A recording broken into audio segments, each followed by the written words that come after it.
Hey everybody, welcome back to another episode of Spotlight with Sandalina, and I'm your talk show host, Sandalina Sitar.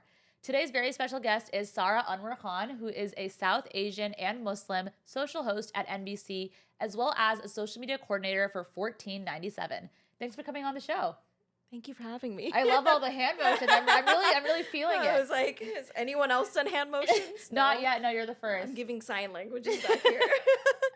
So I met Sarah for the first time a couple months back at a short film screening in Brooklyn for a documentary covering South Asian artists at Coachella by Meghna and Zoe. I went up to Sarah at the end of the event because I'm currently in the midst of my job search and want to learn more about entertainment and media. She was very kind to offer up her time and exchange social medias. We stayed in contact, and I've been keeping up with a lot of the work that she's been doing. I've been very impressed by her ability to balance difficult conversations with a lot of these public figures that we see on our screens. And she does an impeccable job. And I figured that it'd be worth double clicking into her story, especially because she's also a fellow Pakistani and Muslim woman. So I figured there was going to be a lot to unpack there, just given those two traits. So here we are today. Thank you so much for coming on. That was a great intro. I don't think anyone's spoken so highly of me in a while. Thank you. We gotta change that. We gotta get you on more dates. Yeah. Oh God. Like, obviously I agreed, and I told you this before. You were just so like kind and like filled with like good energy, and there was no like darkness in your eyes. As I feel like me and all my friends are just jaded, and I'm like, this is nice.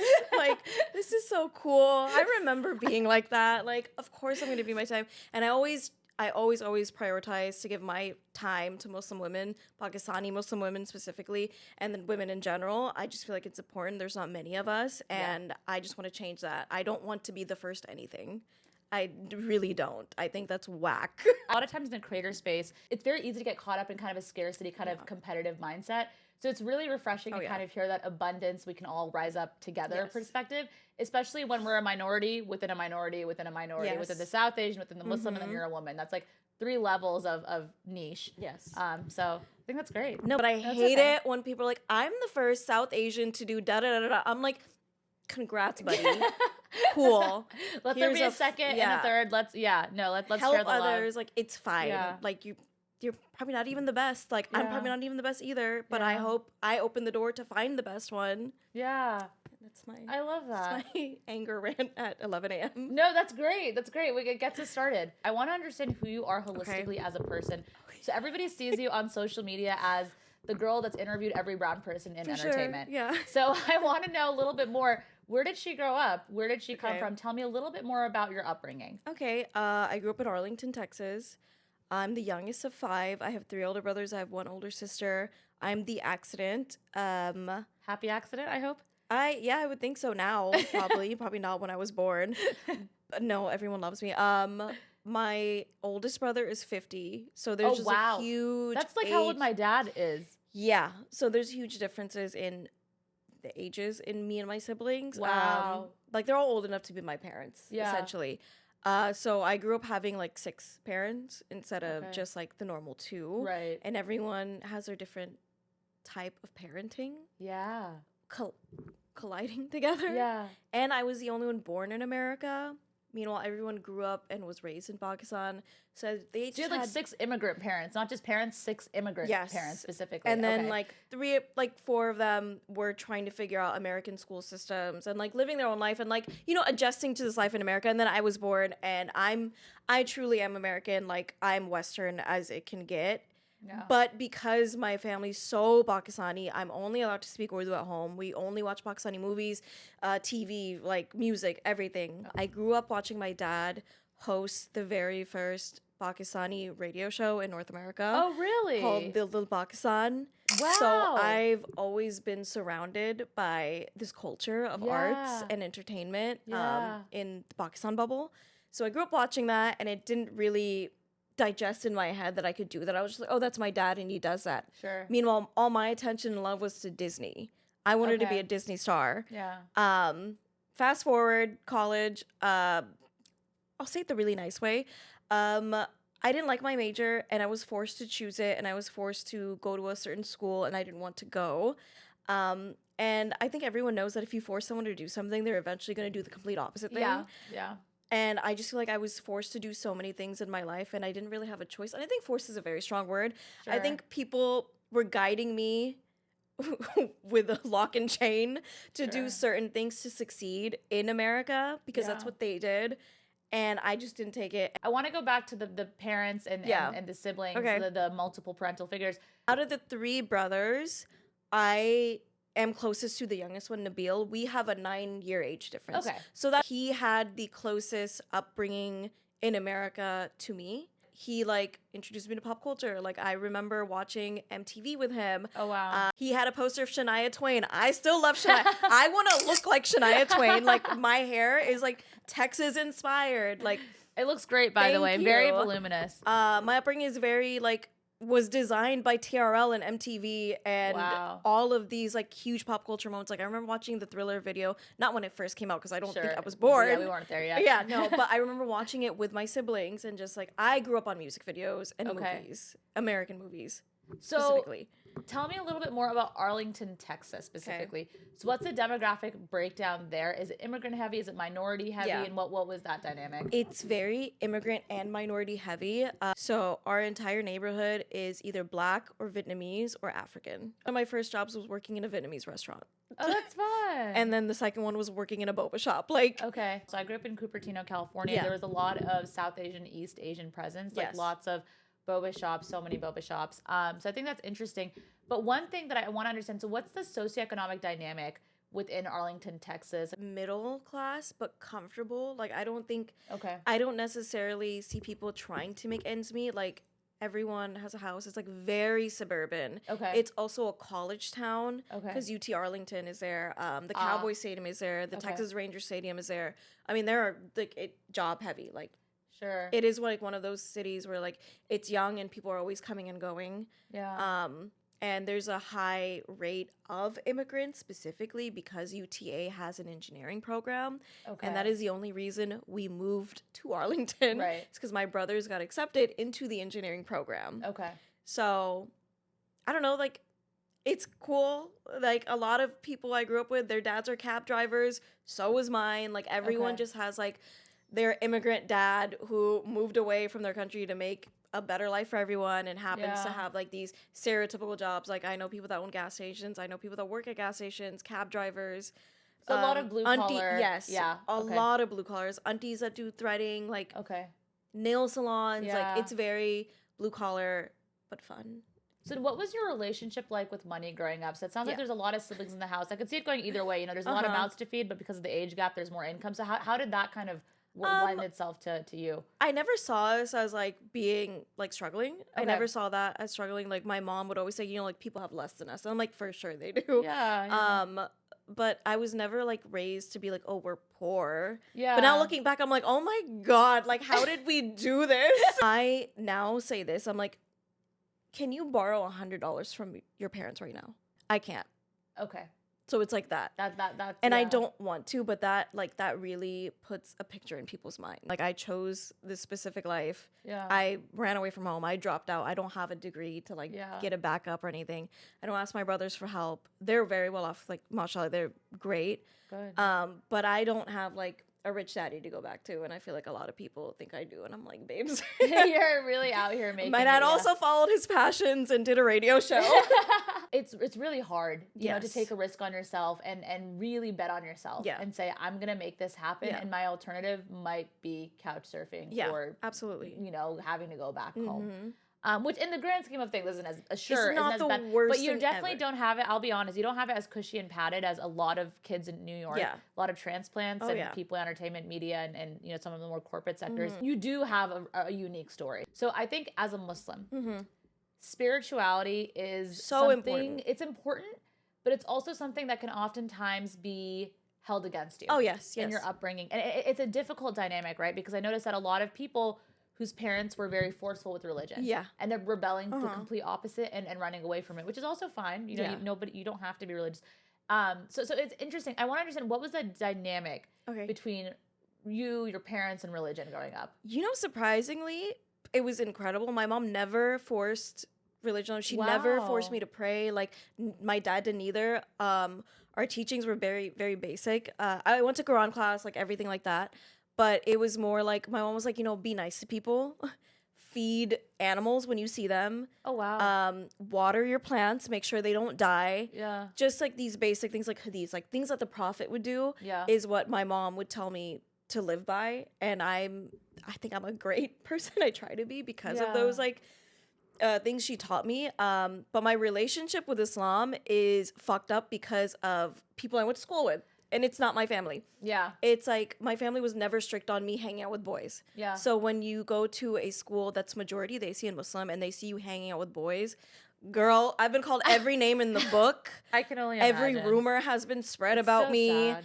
Even in the masjid. Like, I remember the very first time I experienced like a rumor and slut shaming was someone made up a rumor that I was giving head to a guy in our masjid at the theater, and I was like, I haven't even been to the movies with this guy. I'm friends with him, yes, but we're not romantically involved. Like, dude, I've heard every single thing about me. They? Oh yeah, How and to dare this that's day, so I vile. still hear this shit. And I think what's sad is in that narrative, it's always the woman that's shamed. It's Not even the guy. Not even the guy. It's never. Oh, there's this rumor how bad of both of them. It's, oh no, how bad of her. Oh yeah, and then it takes two to tango in this made up fantasy rumor. It's not even real. But anyways. And then the thing was like he was like a hafiz, so they're like he could never. And I'm like, oh my girl, god, I was like, I could tell you stories. Do I have news for you? Yeah. Sometimes my fight or flight kicks in when I see a majority Muslim room filled with men, and I'm like, I don't want to. Like I will fight you right now. And I don't even blame you because as much as I've found myself to get closer to spirituality and religion in more recent years of my life, I still have those anxieties and fears. You walk into a room, especially, I think a lot of Muslim women unfortunately have had very negative experiences with Muslim men and like the way they project religion onto others and the way they weaponize that. And it's a shame. It's a shame. And it's sad because ultimately what it does, it pushes people away from something that otherwise could be very beautiful in its pure form. Because one of the pillars, not to get sermony on people. Please, I love this. One of the pillars is that the day of judgment, we're not there. There's God that is there on the day of judgment. None of us are in a position to judge or criticize. And I think that is the most crazy thing is people that are like very strict followers of Islam will follow everything but that one. Oh, that is the one they will skip every single time is the judgment factor. Oh yeah. Let's get into this legendary running away from home story. Cool. I had gone through a really, really dark time and my family knew this. Everyone knew this. And I was just like, there's nothing here for me. I started applying to jobs in LA because that's when like there was a big internet boom, media boom. Now, what year is this, would you say? 2016, 2015. Okay, that makes sense. So it was like BuzzFeed had just become like profitable. Okay. And then there was Now This News. There was the Young Turks. Like there was Fuse TV. There was so many, like you remember this era. Like YouTube videos were going crazy. And I applied to these places and I got interviews up to like, first it was phone call and then the second round were like in person. And I lied and I said I did live in LA. I just walked into the kitchen one day and I was like, in Urdu, I was like, I got a one-way ticket to LA and I got 5 interviews and hell broke loose. Yeah, okay, wow. So your parents had no clue. You just dropped this on them that I'm taking one way to LA, I'm leaving. And do they think you're in college during this? Or what do they think is going on with your educational journey? I think I was lying and saying I was doing online courses. So you'd already dropped out of college at this point? Oh yeah, I was done. I was like, okay, and what were you supposed to be studying? Marketing. Okay. But I was being pushed towards like computer science. Yeah, fair. Checks out. Like no. Yeah. It's like absolutely not. Yeah. I just dropped that on them. My mother correctly, she just started going off on me and she was like, what is your issue? Like, why are you like this? Like, just get married. Like, we can find someone, blah, blah, blah. And then she's so enraged, like rightfully so. Everything my parents have said and like acted in this way, I understand. Yeah. Then my dad is the type of person that will never yell at me to my face or complain about me to my face or critique me to my face. He will tell my mom and then my mom will do it. Oh, wow. And in this instance, he like went to a different room in the house and then started yelling. Oh, so that's the first time your father yelled at you.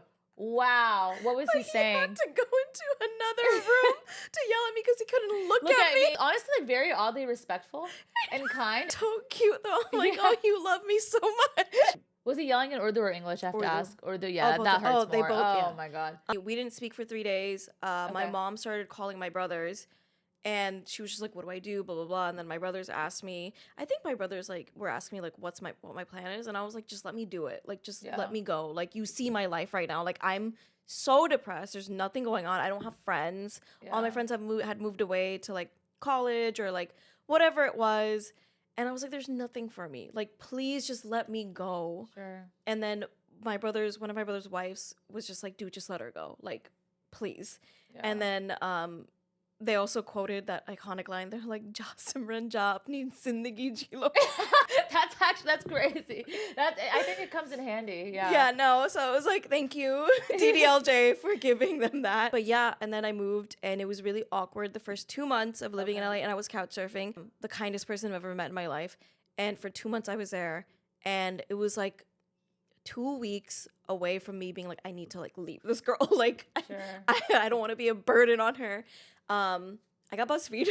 Oh, wow. Yeah. Called my mom, everyone. I told them, and they were just like, wow. And they were like, okay, let's see. My parents knew it was a big deal because people in the community were coming up to them being like, hey, we saw Sarah's video on blah, blah, blah, blah. Wow. And they were like, oh, okay. Like, obviously my parents don't know what BuzzFeed is. Like, how do I explain to them that, hey, I just did a viral video where I snorted chocolate powder, which is literally a video I did. I'm like, I can't explain that to him, but like that another person giving me like a cosign is like, okay, cool. Yeah. And then so on and so forth. I was hopping around media companies. companies. Kya kenge when the log start saying good things. Yeah, then, literally. Yeah. And then I just started hopping on media companies, and then my end goal is to be a TV writer. Okay. And people just keep So how did you know you wanted to get into writing specifically, actually? I was writing personal essays, and one of them went really viral. Oh, wow. On what platform were you sharing these? Medium. Oh, okay. And like one of them went pretty like viral and well known. It's called "Am I Not Muslim Enough for You?" And it's I've been hearing that all my life. Like, she's not Muslim enough. She's da da da da. But it went really viral because a lot of people like related to it. I don't think at this time people were really sharing their vulnerabilities with Islam and themselves. Yeah. Because also like Muslims in media, like we had to play like the white person's game, and we had to be like, I'm not like you guys. Like, we're just like you. Like, Christmas is like Eid. And I think this came at a time, and I'm not the first one to do this, but I like rode along the wave of people like, actually, like, I have a lot of trouble with my faith and my identity and my culture, and I'm gonna write about it. That's beautiful. I think it's a beautiful outlet, and it takes a lot to have the bravery to share, especially in a time where that wasn't as common. And it's interesting because you mentioned kind of having to strip away your identity to fit in within the entertainment and media landscape. And I think that's something that a lot of people struggle with. I think much more recently on some level, it's getting a little easier with time as people, more South Asians and Muslims, make waves across the industry. But that doesn't make it easy. And I can't even imagine how difficult it was back then. It's interesting because it was either you're just like kind of away from it or you really stood in front of it. Yeah. And I was like the token Pakistani Muslim in a lot of these media companies for a really long time. And I had to stand 10 toes down all the time. And I had to like research the Quran and Islam and everything too, because I had to like debate shit back sometimes. And I don't know what's on page 76. Like, I need to go and like research it and like find its own meaning for myself. Yeah. So I don't know. I've always stood 10 toes down. Like, that's why I use my middle name, Anwer, because Sarah Khan is like very like, it could be anything, you know? Yeah. But Sarah Anwer Khan, there's like, we all know Sarah Anwer Khan. There's something in there. That's why I go by my full name, because I'm like, I need you to know that I am Muslim, and I also like using my dad's name, Anwer Khan. So I want to understand a little bit more about how you wound up specifically at NBC. Okay. As a social host. Crazy story. Once again, I was at a job and it just wasn't my fit. I couldn't do it. It was too much brain power. It was PR. I left, and then the same day, I get an email and someone is like, hey, there's an opening at NBC and your profile really matches it. Would you be interested? And I'm like, they're fucking lying. Like, I'm like, this is scam. This is spam. Like, whatever. But I have nothing going on. Like, sure. And I was like, yeah, I'm interested. And then they immediately emailed me back and they're like, can you hop on a call in 30 minutes? And I'm like, wow. I'm like, okay, like scammers, like really, like they're really fast. Get on you, you know? Yeah. And I'm like, this is a fucking scam. Again, I have nothing to do. And I'm in like a gray zip up hoodie. Okay. And I like kind of did my makeup, not really. I'd like put my hair out. I wore glasses. It was a video call. And I hop on and I see who is now my boss on the other side of the screen. And I see the background. I'm like, oh, this is a legit office. I'm like, oh, it's at NBC Uni email. I'm like, oh my God. And I look like this. And I'm like, okay, cool. And she's Indian. And I'm immediately like, I have this in the bag. It is nice when you see somebody on the other side that looks like you. I'm it like, does help. It's over. Yeah. And it was literally just a social media gig. It was never supposed to be on camera. Okay.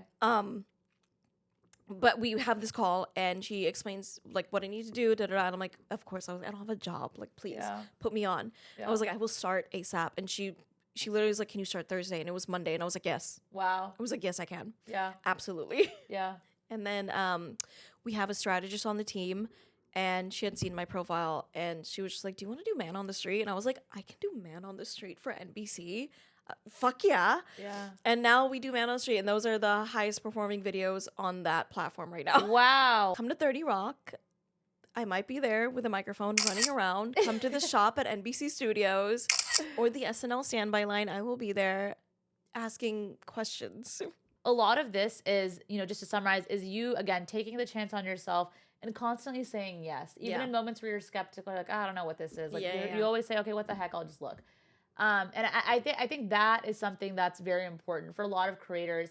It's the ability to take that risk and constantly allow the right place and the right timing to come to you. Yeah. In our prior discussions off camera, you mentioned that you have roots starting with Brown Girl Mag. Yeah. So again, this is when media was just popping off. Yeah. Online media specifically, and someone had looped me in that I was a Facebook friend of, and we had never met in person. Okay. But she was like, I like your Facebook statuses, like you're funny, like would you be interested in like doing something for Brown Girl Mag? And I was like, sure. So I was just like in the Facebook group here and there, and another friend was coming up to Dallas to cover the Indian Film Festival that was happening. And she was like, hey, do you want to come and like help me record? And I'm like, yeah, of course. We go there, and she's supposed to be doing the interviewing, and she's like, no, I can't do it. Like, can you do it? Wow. I hadn't seen a single movie there. I didn't know any actors or actresses there. Like, I had done no background research on anyone, and I ended up having to do red carpet hosting. Wow. And I was like, okay, cool. Like, this is fun. Yeah. And I was writing and doing interviews for Brown Girl Mag for about like 5-6 years. Yeah. Wow. I love them. I love Trisha. Like, she does everything. Yeah. I think it's a great community. Yeah. And the event that I met you at was also sponsored by Brown Girl Mag. Yeah. It's nice to kind of see how this creator community catapulted you into the more formal entertainment and media industry. 100%. Brown Girl Mag is one of the only reasons people were looking at my resume and getting me into interview rooms back in 2015, 2016. Wow. Because they're like, oh, what's this? Like, what? Like a South Asian centric, like, online magazine, and you do interviews for them. Like, oh, let's check it out. Yeah. And this is when diversity was hot. So, like, I will forever be thankful to Trisha. Always. So before we get into talking a little bit more about some of your experiences in the present with maybe some bigger names in the industry, I want to take a second to test out this new segment with you that we're trying on this show. I love this. We're doing a hot seat segment. Okay. So what we're going to do is I'm going to ask you questions, answer immediately, and we're just going to go rapid fire, okay? For sure. And no skips. Okay. Okay, please. Okay. So we're in the month of Ramadan. How would you describe your Ramadan experience so far? Calm, quiet, serene, prioritizing who I want to see. Oh. So if I gave you time during Ramzan, I want you to know how important you are. I'm flattered, truly. Yes, you too. Like, I need you to know. How many first dates have you been on in New York City? I would not say more than 20. And how long have you been in New York? I've been in New York for 3 years. Okay, so 20 dates over 3 years. That's actually not bad. 3.5. That's not. I got out of a relationship in 2023, end of 2023. I didn't date for like a year, not a year and a half, like 6 months. And then I got back in, and I was like, I can't do this.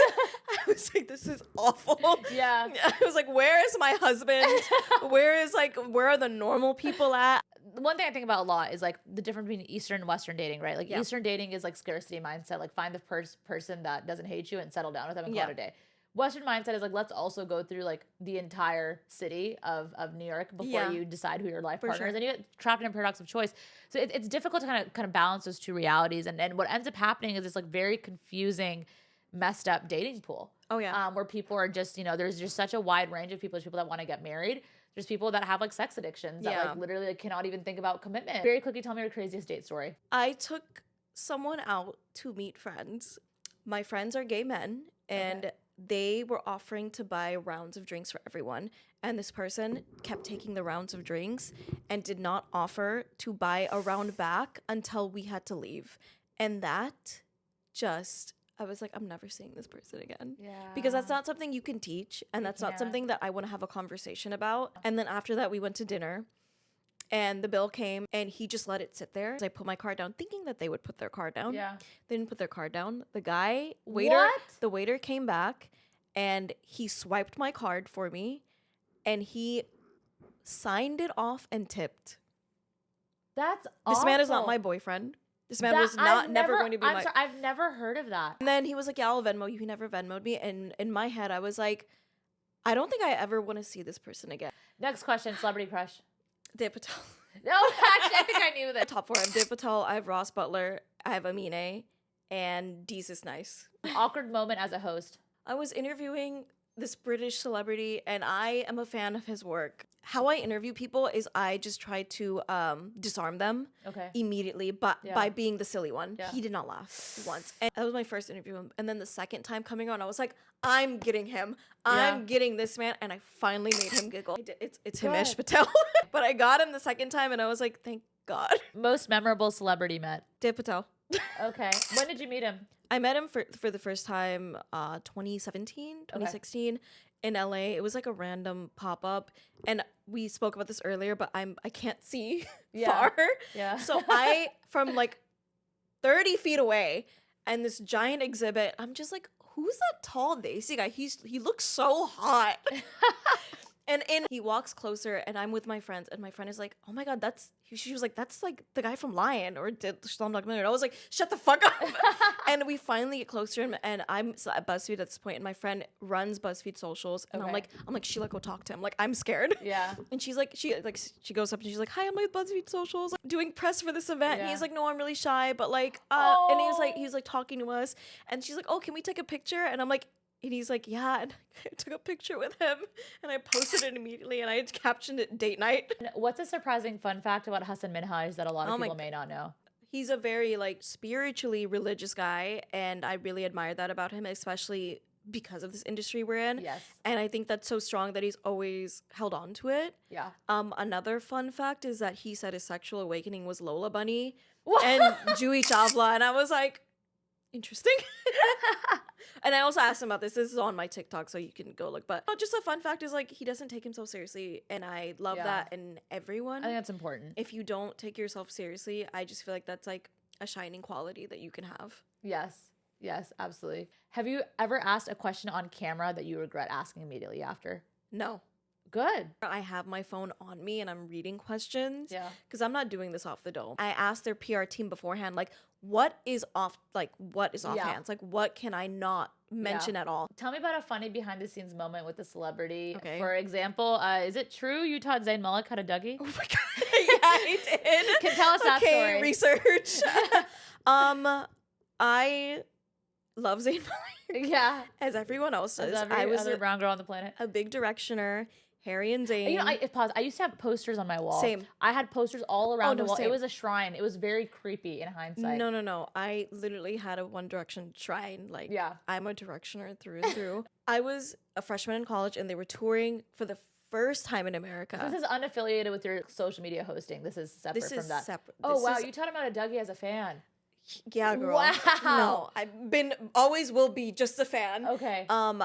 I could not afford those tickets, and I was heavy on Tumblr, and I'm also a scam artist, and people kept posting their VIP badges, and I've thought about doing this before, by the way. The same. Yeah. We don't have tickets. Yeah. We just have these janky VIP badges that we made, and I play the role of a 16-year-old fangirl. I'm like, oh my God, I'm so excited. I'm gonna cry. And I was like, I have to pee so bad. And they see our badges, and I'm making a scene. Yeah. And they're like, yeah, the bathroom is inside. We run inside to the point, and we get access to sound check and meet and greet. Okay. So during sound check, they're like, does anyone have Q&As? And my baby reporter side is like, you know, like, Zayn, like, you're in Dallas, the home of the D-Town Boogie. Do you know how to Dougie? And he's like, kind of. And he like starts dugging. Oh and I'm like, my yeah, it's like this. God. And him and Harry start dugging. Do you have a video of this? No, they didn't let us take videos. That's so sad. But all that is to say is I snuck in to meet One Direction and see the concert and meet Zayn Malik. And I think there's something to be said about taking that risk again, but it may be in a different way. Before we talk about taking risks on yourself for your career, but also sometimes you just like get what you want. Like, yeah. I've done that before too. I snuck backstage. This is like a completely different like realm of things, but there was The Bachelor. Like, Okay. I used to be like a huge Bachelor fan, and they went like live on tour. And I did the exact same thing at the end of the show. I was like, I want to meet the cast. So I literally just walked up the side of the stage. I just walked backstage straight into the dressing room and I was like, hi. And they're like, what? And I was like, anyways, I gotta go. If you walk, like, you know where you're going, nobody questions you. No, nobody questions you. And this whole VIP badge thing, I have thought about so many. I've never actually done it, but I've thought about it so many times. I'm like, it would be so easy. It's so easy. I even tried sneaking backstage once at a Hasan Minhaj show. I just fun fact. I literally pretended that I was a reporter. I was at Berkeley at the time. I was like, oh, I go to Cal. I'm a reporter from like the Daily Cal, whatever it was called. Funny. And I'm supposed to interview Hasan backstage. So I just like wanted to see if I could get there. And if I planned this a little bit better, I could have like forged some badge or something. They actually believed me. They're like, okay, yeah, cool. Could you just? They're like, yeah, if you just pull up the thing. And I was like, oh, let me go grab it. And I was like, I have nothing to grab. I'm just gonna leave. But it almost worked. They're like, oh yeah, that's great. Like we'll take you backstage. And I was like, God damn it. This was years ago, back when I was like in college, which was kind of crazy. But it's funny because people like just believe you. Yeah. I'm not a proponent of lying, but you know sometimes it's a little fun. It's like no It's harm. not no, lying. They're victimless crimes. It's fine. I'm just playing the game. Yeah, it's fine. And you know sometimes it's like the Anna Delveys of the world, like Catch Me If You Can. Yeah. It's like sometimes you just have to pretend a little to If get she in the right exactly. place at the right time. If she can do it, why can't I do it with One Direction? It's not. You're not No hurting one got anybody. hurt. No one got hurt. Exactly. Okay, thanks for the hot seat segment. That was fun. So tell me a little bit more about 1497. Yes. What exactly is it? I know that you're heavily involved, so walk us through. 1497 is a nonprofit that uplifts and amplifies South Asian talent in TV and film. We have mentorship programs launching hopefully soon, and basically TV writers apply. Applications will go live soon. Okay. We're working on it. But yeah, it's just a fun time. Okay. And we have a great program coming. Yeah. So if you know any South Asian TV writers that are interested in being in mentorship pods with the great, we have like Emmy nominees. We have people going through great pipelines. Our feature films getting funding. Yeah. Meeting with great producers. It's a super great program, and I love to be a part of it. But we throw community events to get the community involved. Yeah. And just to show people like there is an audience, and there's an audience for South Asians in film and TV. How long ago did this start? They started it, I think, 2022. Okay, and when did you join? In October? Okay, so recently, 6 months ago. Or 6 months ago, yeah. What's your experience been like so far working with them? And what's your role exactly? It's great. I love them. I love the team. I love Nabila, Cam, Adil, Ashwarya. Yeah. They're all great people, but my role right now is basically I just do socials, and I feel like it's really obvious that I do socials. Yeah, I mean, that makes sense, yeah. Monkey Man came out, and like, you know, one of the things that we do is promote South Asian talent. Yeah. So all I've been doing is posting fan cams of him to get people to watch Monkey Man. But it's great. I also help with events. We did Sundance and we did South by. Nice. And we had great programming at Sundance. It was 2 days of pure chaos in the best way. Okay. Just like being on, meeting a bunch of people, having the best panels. Like Danny Pudi came, and I did talk with him. We just had people from all walks of life come, and I thought that was really beautiful. And then do you have any advice for anybody in the audience that's looking to get involved? I would just say follow our Instagram and just wait. Yeah. Like, we will drop things there. We're very thankful. I'm very thankful when people ask me if I need any help, but right now we're going to launch things soon. Okay. So just keep posted, follow our Instagram. I think it's a beautiful thing that you guys are working on, because I think there's a need for this kind of stuff. Because the one thing I realized is in a lot of industries, I realize this working in finance, but I realize it's applicable to most industries in America, is that the culture of white privilege and people just kind of being legacied in to certain careers and jobs, especially in ones that are very difficult to get, is very common. And it's a shame that there's a whole other sphere of diversity where people can bring unique ideas and perspectives that resonate more with what America looks like now, right? A lot of those people get pushed out of the narrative. So I think it's very beautiful to see people like you joining up with other people in that world to say, no, we want to start a change. And I think kind of the pod mentorship program That sounds like a really beautiful thing. Yeah. And speaking of mentorship, so I know that Hasan Minhaj is one of your very close mentors. Sure. And I want to understand. So tell Yeah. me a little bit more about that relationship Yeah. and how that developed. Because when I see you guys on camera, it seems like a very authentic, Yeah. close-knit, sort of genuine care you have for one another. Yeah. As like a big brother, little sister. Yeah. So tell me more. For sure. No, I just think I don't even know how it began. But I think he just like kind of saw something in me because I don't imagine someone that busy to give their time to anyone. You mentioned it started with Twitter, right? Yeah. So he followed me on Twitter and I was just like yapping away as usual. Did you have a following on Twitter at the time? Like, how did it get brought to his attention? Like, I think it just popped up on his feed. I don't know, whatever I must have tweeted. I don't remember what it was, but he followed me. I was like, oh my God, Dustin followed me. Didn't do anything with it. So I was like, I'm not bothering this man. yeah, of course. Absolutely Yeah, not. yeah. And then I had a show greenlit at Fuse for a pilot. Okay. And it was about dating and just the relationship that men of color have with it, with romance, dating, family, friendships, like everything under that umbrella. And I was going to, the main purpose of it was I was going to interview celebrities, men of color specifically, Okay. and talk about the relationships with love. Yeah. And love can mean a million things. Sure. And we needed someone for the pilot. And I was like, okay, I'm going to try to get Hasan. Yeah. And I DM'd him. I was like, hey, I got this pilot. It's about da-da-da. Would you be interested? I can email you properly and da-da-da. And he was like, Sarah, of course. Like, Oh. he was like, of course, here's my email. Here's my assistant's email. Like, send them everything. Yeah. Let's hop on a call, blah, blah, blah. I do the whole thing. He's so fucking nice. And that was the first time He's a giver. He's a giver for the right people that Yes. show. That's what I hear from other people that have worked with him. Yeah. That was the first time I met him in San Diego during our like the taping of it, and he was just like, I just love a down ass man. I just like he did not have to do that, and to this day I'm always going to be thankful because Hasan not co-signing me to like it is a legacy white company. Giving me that cosign and hopping on like one of our Zoom calls to be like, Sarah's the best, and he had not even known me. He was like, like I believe in her, blah blah blah. I'm just like, Wow. that is, I can't ask for anything else. And Yeah.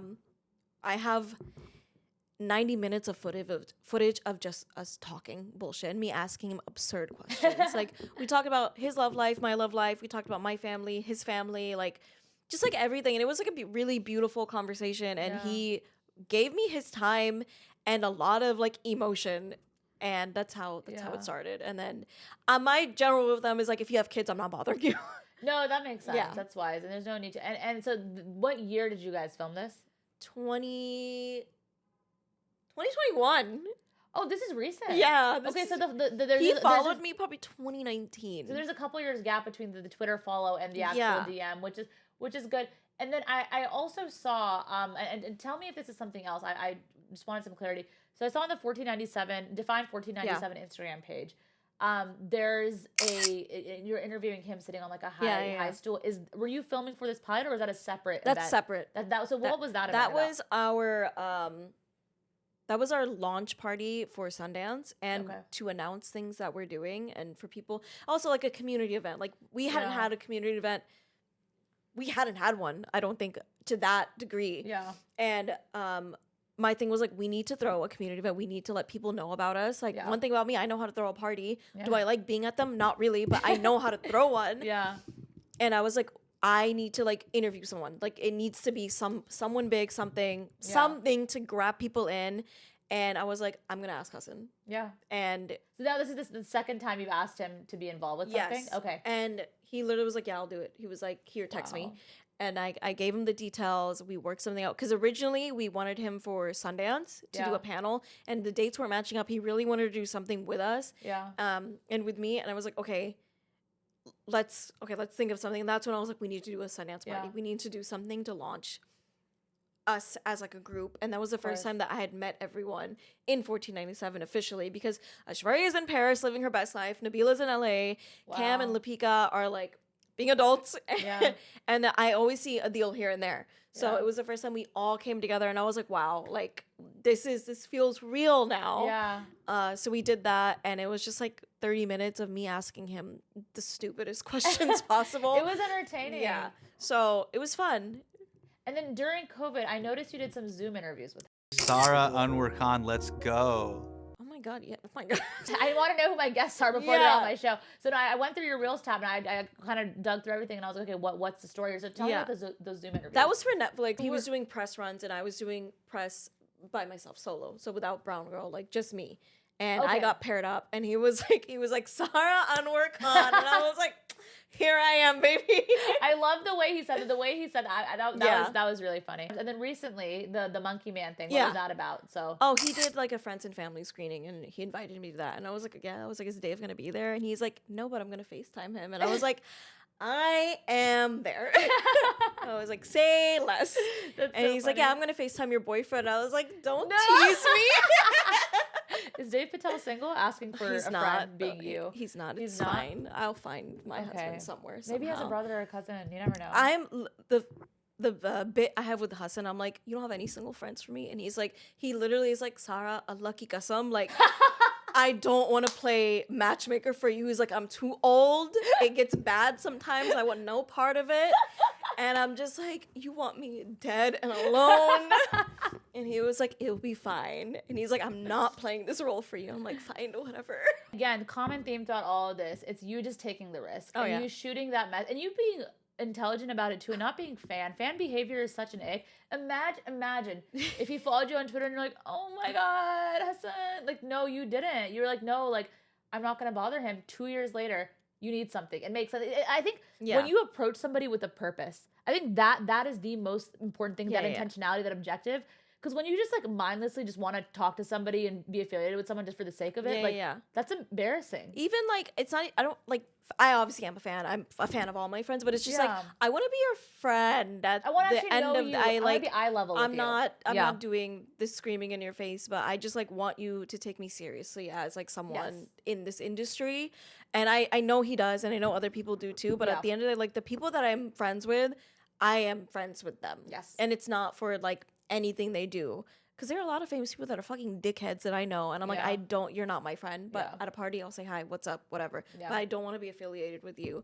I don't know. There's like, I just think it's how I was raised. And like slightly bullied growing up, where I'm like, I know what real friendship is and I know what real love looks like. Yeah. And that's all I want from people around me. Yes. And that's something that I've learned a lot too, is in the creator space. Again, it's on a much smaller scale than like mass media and entertainment. But one thing I've learned is the beauty of an authentic connection. Mm-hmm. I don't think anything can replace that. And I actually find a lot of events very draining. Yeah. When I don't feel a genuine emotional bond or connection with somebody. I actually don't even have it in myself to fake it.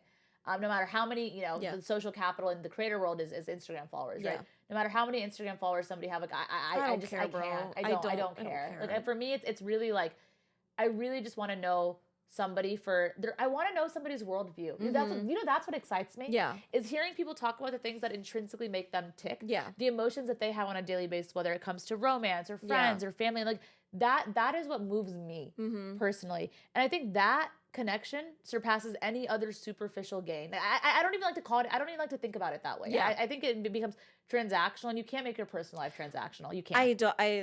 Listen, I know a lot of transactional people, and I purposely am just like, I don't, like, it makes me feel gross. Yeah. It's like, and it's where icky, like, right? Just like where my Islam comes in, I'm like, that's haram. Like, don't use me. That's fucking hurt. Like, there's a reason that's haram, and like why my soul feels disgusting. Yeah. It's like, I don't want to do transactional things.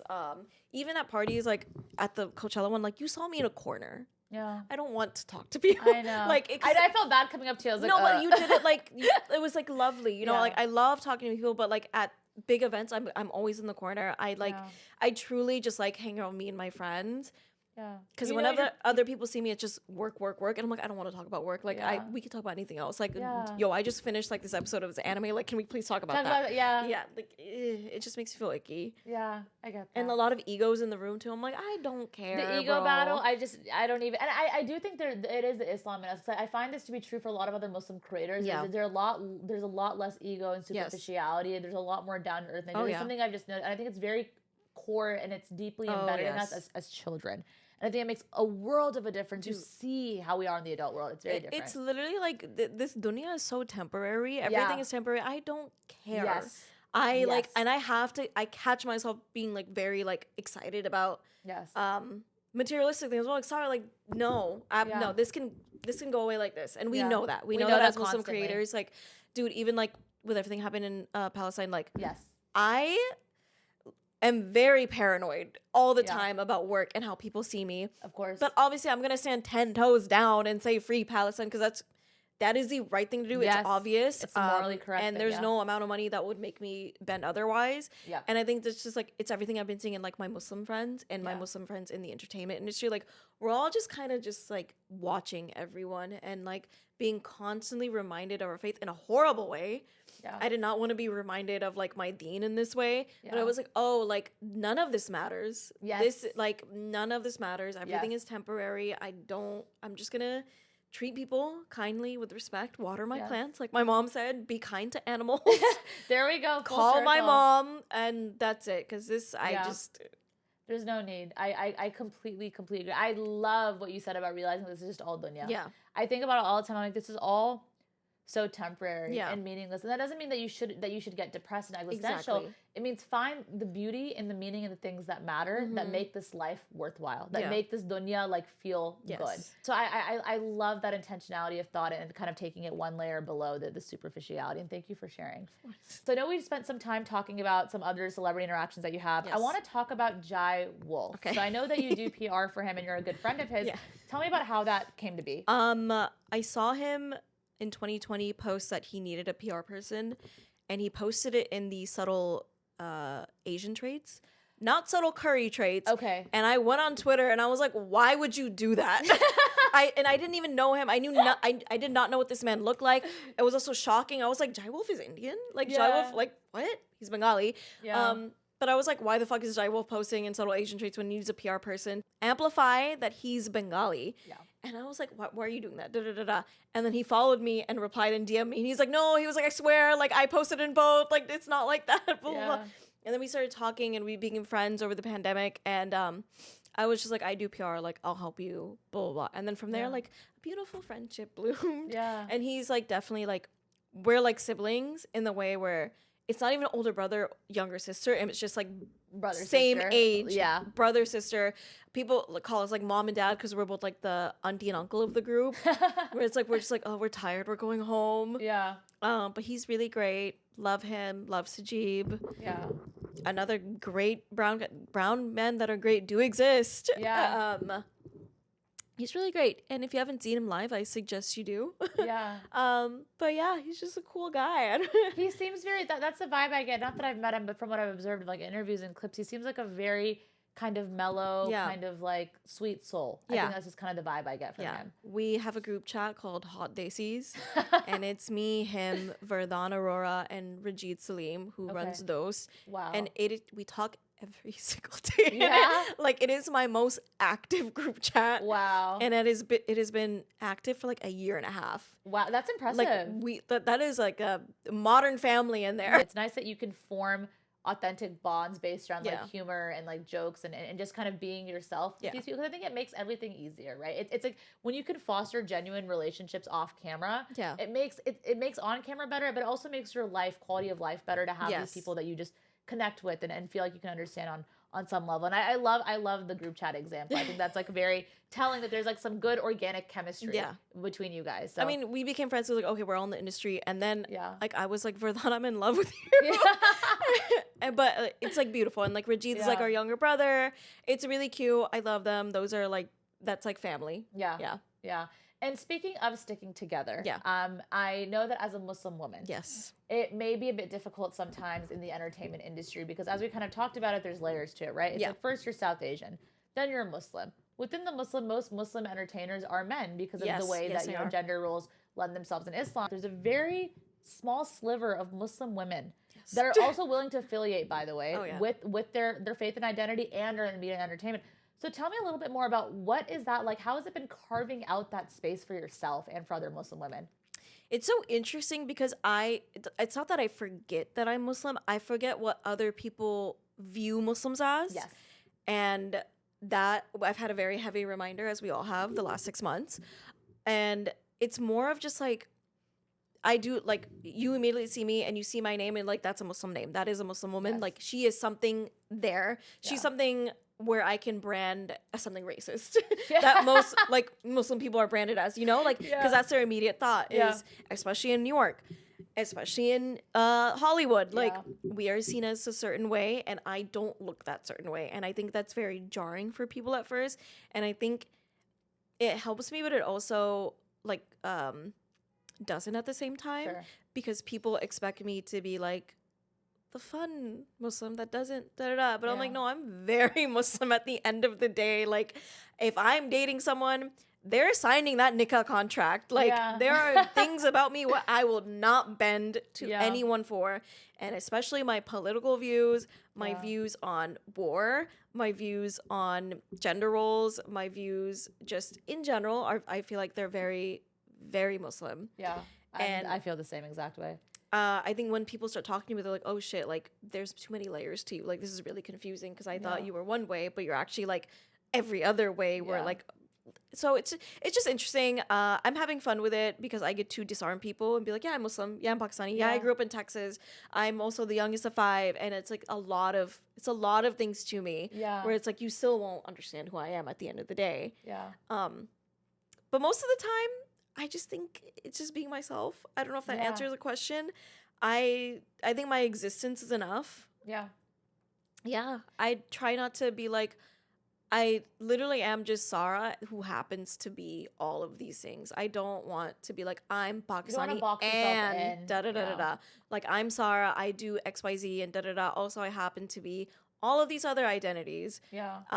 Sajib said it best in a comment. He was like, I never wanted to put Bengali, that I was Bengali and this. He was like, my existence is enough that I'm doing representation. Or so he said something beautiful like Yeah. that. I just want my existence to be enough Yeah. in this space. Yeah.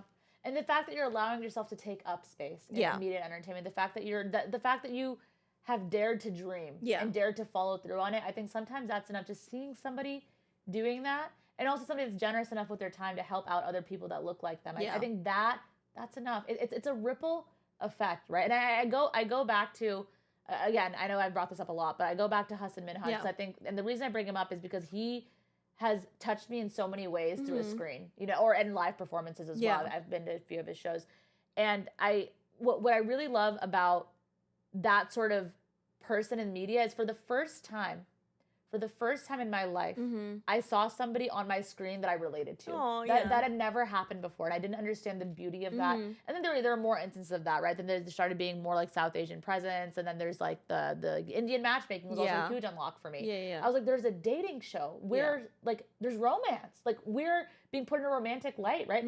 So these moments, just the existence, sometimes is enough. Yeah. Just seeing it impacts so many people in the masses. So I love that answer, and thank you for just being you. Thank you for being unapologetically yourself and bringing your personality and zest for life to the table. I think Aw. that's very rare. Yeah. And so thank you. Thank you. Aw. As we wrap up, I want to hear a little bit about your plans for the future. I know it's a Okay. loaded question, but you can be as vague or as specific as you want to be. My future, I hope to continue to do the stuff at NBC. I hope to be leveled up as a host, but you know, I want to be a TV writer, and I'm still working towards that at the end of the day. Yeah. That's what I want to do. But everyone just keeps handing a mic to me and saying speak. So I guess that must mean something. Yeah. Like I pray to God, I'm like, please just get me an interview for a writer's room. And the next thing is like, no, here's a mic actually. So I'm like, okay, I'm just gonna go with this wave. Yeah. It's fine. My future plans are just to try to be happy, healthy, Yeah. keep getting paid. Do you want to stay in New York long term? Yeah, I would like to stay in New York long term. I Yeah. don't know if I would settle here unless I made a lot of money. Yeah. We all know how that is. Yeah. And yeah, I'm literally just go with the flow. Yeah. Whatever is best for me is best for me. It's like, it's been written. Yeah. I agree. Yes. I agree. Final question. Okay. What is your message to the world and people Oh watching? my God. Don't take yourself seriously. Yeah. That's it. That's one of my favorite things my mother has ever taught me. One time I was crying because my brothers were making fun of me, and I was like 7 probably, and she said to me, she was like, "Sorry, you need to learn how to laugh at yourself." Wow. And I just think a lot of people need to learn how to laugh at themselves. Yeah. It's not that serious. Everything is temporary. Yeah. It's going to be fine. No one remembers you tripping up the stairs. In fact, people laughed and you probably made their day. There we go. That's a Yeah. great way to wrap up. Well, thank you so much for coming on. Thank It's been you. an honor and a pleasure to have you in the studio today. Thank you for having me. Of course. That's all for today. Thank you all so much for watching. Tune back in next Sunday for another episode. And in the meantime, I'm your host, Sandalina Satar, signing off.